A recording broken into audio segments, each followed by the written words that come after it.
Приветствую всех на канале «Горизонт событий». Департамент Pas-de-Calais по-прежнему находится под угрозой наводнений. В пятницу, 10 ноября, Национальная метеослужба Météo France в очередной раз объявила в департаменте режим повышенной тревоги из-за угрозы новых наводнений.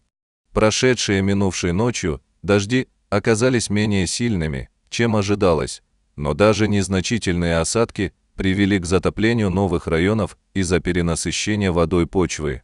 К этому привели сильные осадки в течение нескольких дней. Власти Франции намерены объявить в пострадавших от наводнений регионах состояние стихийного бедствия со вторника 14 ноября.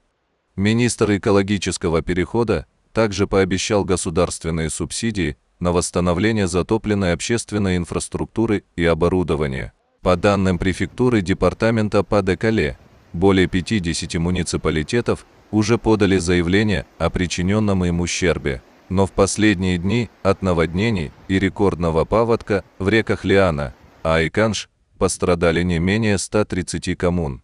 В страховую компанию «Экса» было подано около 1000 заявлений, заявил в четверг ее региональный директор Тибо Дени де Бонавентюр.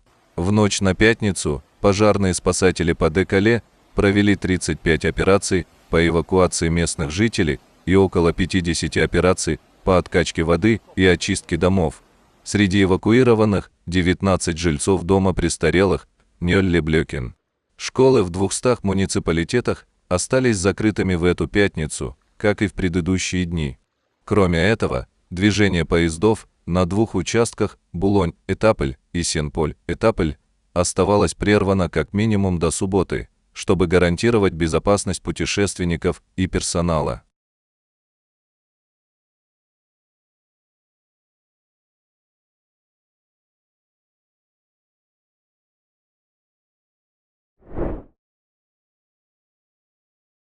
Сильная метель в Мишане в провинции Хэйлунцзян. Из-за необычной для Китая непогоды на северо-востоке страны закрывают школы, ограничивают движение и отменяют авиарейсы. Непогода затронула и соседнюю с Хэйлунцзяном провинцию Гирин.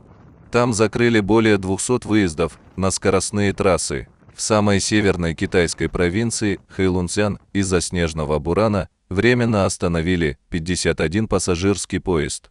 В аэропорту главного города провинции, Харбина, отменили более 400 авиарейсов, а несколько менее крупных аэровокзалов закрыли полностью.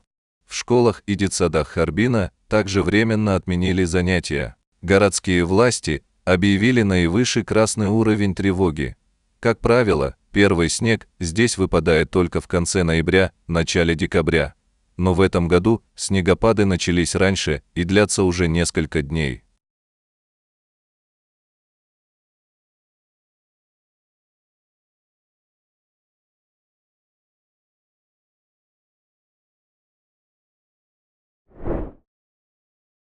Исландские власти объявили чрезвычайное положение после того, как серия мощных землетрясений потрясла юго-западный полуостров Рейкьянес, что может сигнализировать о возросшей вероятности извержения вулкана в регионе.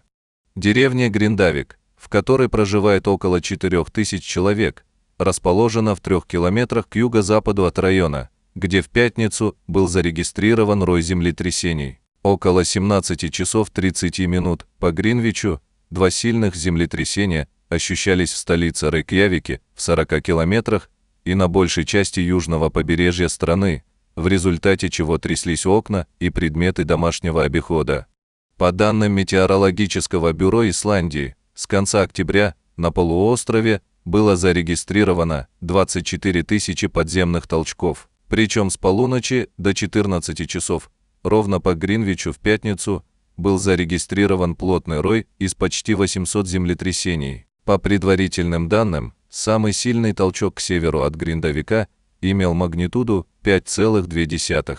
В пятницу полиция закрыла дорогу, идущую с севера на юг к Гриндавику, после того, как она была повреждена землетрясением. Отмечается скопление магмы под землей на глубине около 5 километров. Если она начнет двигаться к поверхности, это может привести к извержению вулкана. С 2021 года на полуострове Рейкьянес произошло 3 извержения: в марте 2021 года, августе 2022 года и июля 2023 года. Эти 3 извержения были расположены вдали от какой-либо инфраструктуры или населенных пунктов. В четверг Голубая лагуна, расположенная недалеко от Гриндавика и известная своими геотермальными курортами и роскошными отелями, закрылась в качестве меры предосторожности после очередного землетрясения. Также неподалеку находится геотермальная электростанция Сварценги, основной поставщик электричества и воды для 30 тысяч жителей полуострова Рейкьянес. В Исландии 33 действующие вулканические системы. Это самый высокий показатель в Европе.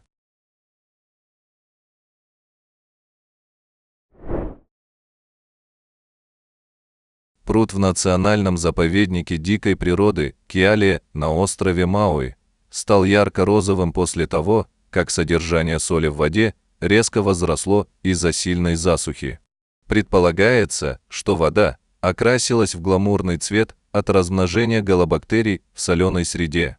Ручей Вайкапу, несущий воду с гор западного Мауи в пруд Кёле, протекает через зону сильной засухи. Смертельный лесной пожар, охвативший в августе 90% округа Мауи, стал причиной засухи. Уменьшение пресной воды, поступающей в пруд, привело к повышению концентрации соли и стало уютным домом для пурпурных галобактерий. Сейчас из-за засухи соленость в некоторых частях пруда в 2 раза превышает соленость морской воды. Розовая вода не причиняет вреда перелетным птицам, которые прибывают на пруд к зиме.